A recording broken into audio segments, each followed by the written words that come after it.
Welcome back to another video, guys. TechLift here. Today we're going to be reviewing the Xbox Series S digital console, guys. Let's go ahead and get straight into the unboxing and first impressions.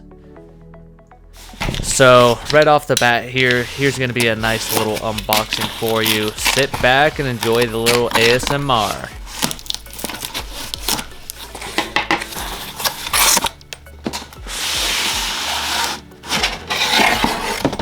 Alright guys, so right off the bat you get your Xbox 512GB SSD box showing off the controller and the device. On the top is where it really showcases that nice robot white matte finish that it has and slim Xbox. New design, I think it looks freaking awesome and tiny. Power your dreams is the slogan this year, or for this device. You're gonna have three little plastic tabs here that you're gonna have to rip open, and the box opens up itself. I honestly, believe it or not, had quite a hard time doing this. And don't open it upside down like I did, because that could be very bad and it could destroy your Xbox. Opening it up. Oh, actually, I opened it the right way, and then I opened it the wrong way the second time. Anyways, you get the Xbox there. The packaging on the inside is really good, and its quality, everything was nice and secure there. Tiny, as you guys can hear there. I was super impressed by how small it was. You get the Xbox there, you get the startup manual there, basically telling you how to set it up, showing you all the ports, etc. The controller display, how to throw in the batteries. I threw in the batteries wrong a couple times. And then you have your power cords and HDMI cord. Don't believe it's the 2.1 cord, because I don't think this one's compatible. I think it's the Xbox X that is compatible with HDMI 2.1 cords, I believe.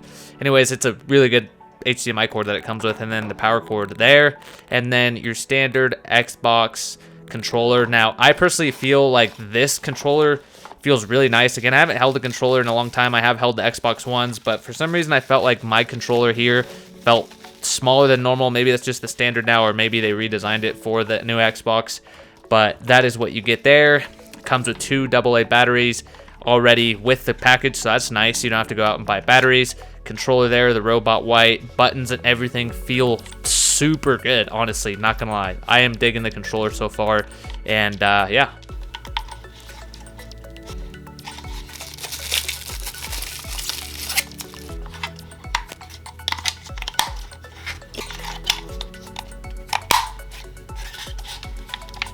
So moving on to the Xbox device itself, power your dreams again, wrapped in that, and then this like little styrofoam saran wrap wrapping around the Xbox itself.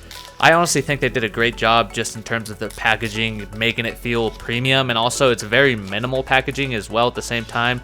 Got the Xbox itself here, got that USB port at the very bottom.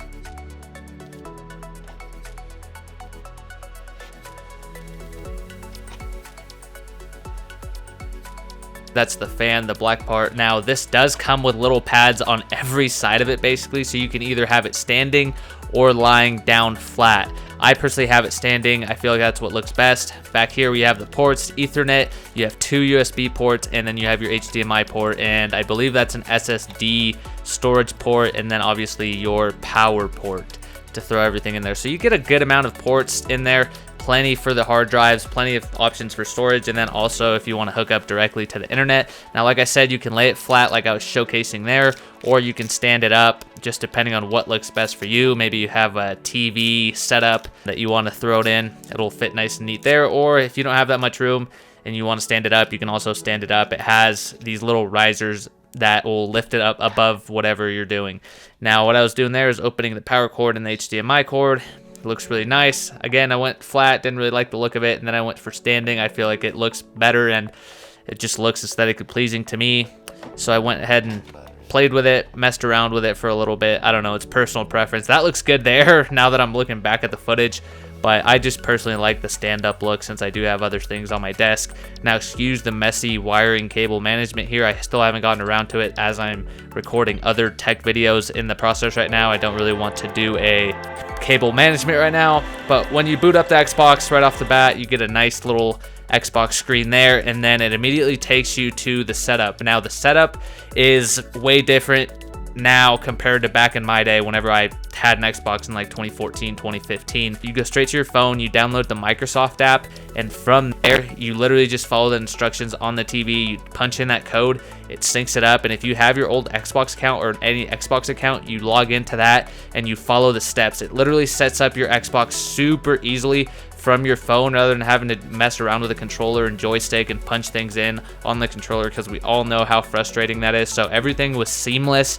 and worked perfectly right off the phone. This was already like a whole next gen bump up straight off the jump for the setup that I was really impressed with. Super easy. It walks you through setting up your time zone, setting up your language, logging into your account, things like that. It installs all the updates to the latest update. It hooks up straight to your Wi-Fi from you logging in on your phone, and then from there you can even install the apps you like, such as Netflix, Prime Video, which I'm watching Vikings on right now, YouTube TV, any games as well. So basically anything you want on there. Honestly, this thing is awesome because I don't have like a Apple TV or anything like that, so this is going to be cool if I decide to watch Netflix, if I decide to watch Amazon Prime, stuff like that. So super cool, super easy to set up, and yeah, right off the bat the setup was easy, seamless, and I was super impressed by it. Now once all that is set up, you still have to update it. While you're waiting, you can also install games directly from your phone. So let's say you're out and about, you can have games installing, so by the time you get home they're ready to go and ready to play.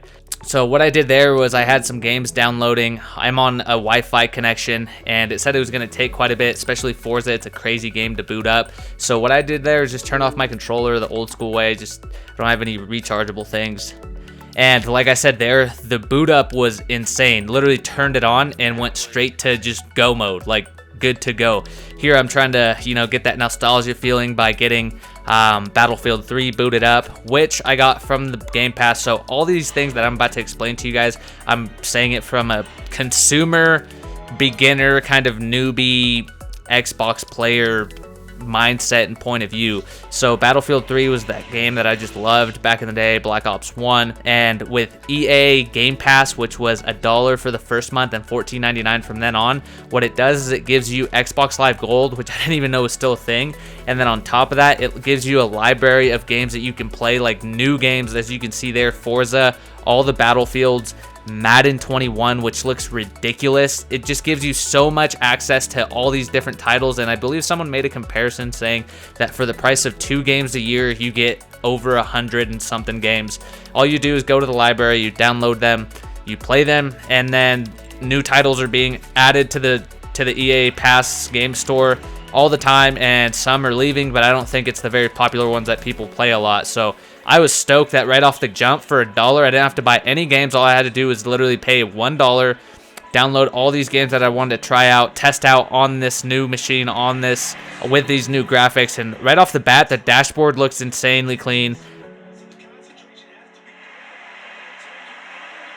Madden 21 looks insanely clean, and the Xbox staple of Forza looks crazy. Again, guys, I'm not a huge video game guy, but I love aesthetics. I love the way things look. This was like watching a high definition movie, but in a video game, and one of my friends explained it the best. It's almost like a different world. That's how crazy the games are. Like, it's realistic, but some are just on a different level to where it's like a different world. Like, Forza looks insane. Now keep in mind, this thing does not do 4K, I don't believe.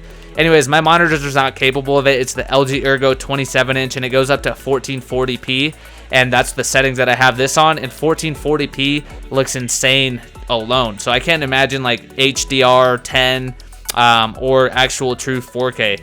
My little brother, who's actually has an Xbox One and games off of a different type of monitor, says that this looks way crisper, it looks way better, and he was honestly blown away and just geeking out with me too. So here we have the Xbox controller itself, the Xbox, and yeah, just kind of quick little overview of that. Alright guys, thank you for making it to the end of another video. I'm going to leave you with a few key points of this thing. So first of all, it's insanely quiet. You don't hear any fan noise. 2, it's tiny, small, and slim. Absolutely love it. You can set it up standing or lying. 3, it has plenty of ports for you to plug in whatever you need, more than enough. 4, super fast startup times, as you saw there. 5, the resume game mode.